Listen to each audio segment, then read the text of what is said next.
السلام علیکم ورحمۃ اللہ وبرکاتہ۔ آپ دیکھ رہے ہیں قرآن پاک سیکھیں وتھ سائرہ فیصل۔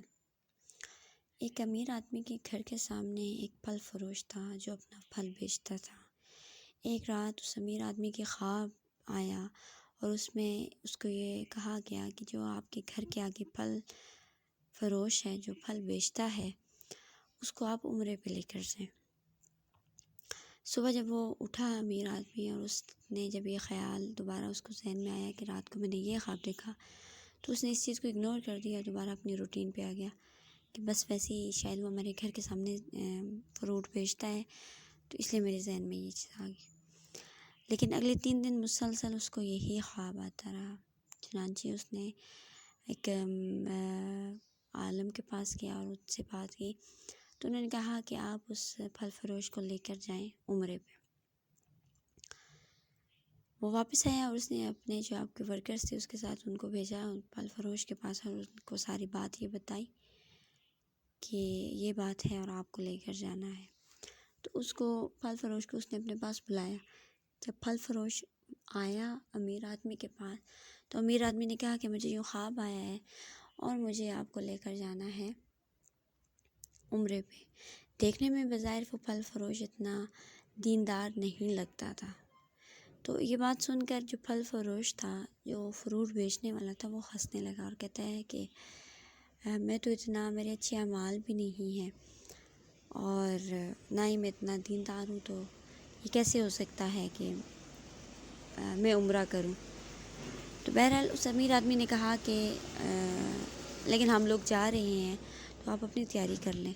چنانچہ اس سے پھل فروش نے تیاری کی اور وہ لوگ عمرے پہ چلے گئے۔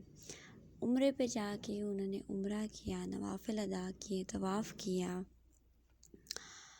اور اس کے بعد جب واپسی کا وقت آیا تو جیسے ہی وہ آنے لگے تو اس پھل فروش نے کہا کہ مجھے آپ 10 منٹ دیں کہ میں 2 نوافل ادا کر لوں۔ وہاں پر امیر آدمی کو کوئی اعتراض ہو بھی نہیں سکتا تھا، چنانچہ اس نے کہا ٹھیک ہے، آپ 2 نفل پڑھ لیں اور اس کے بعد پھر ہمارے واپسی کا سفر سٹارٹ ہوتا ہے۔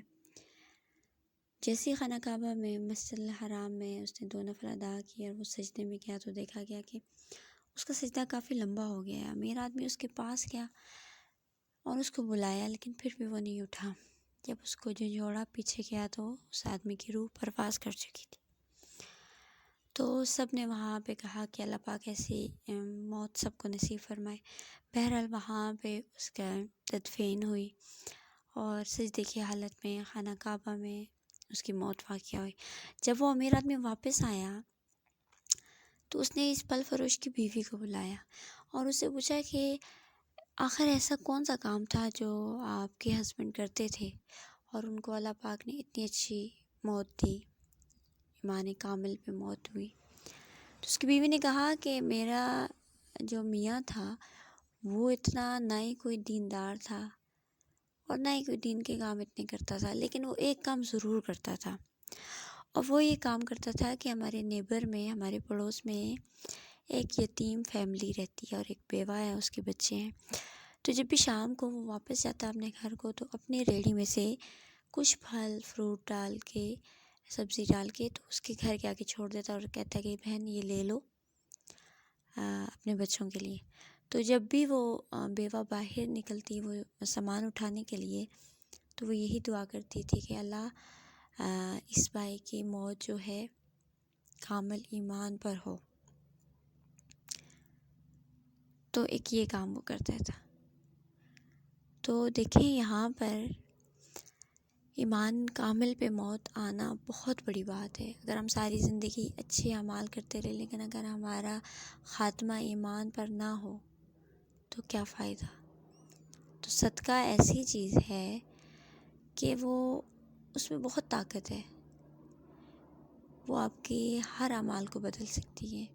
اس لیے دوسروں کی مدد کیا کریں، صدقہ کیا کریں اور یتیم کا خیال کیا کریں۔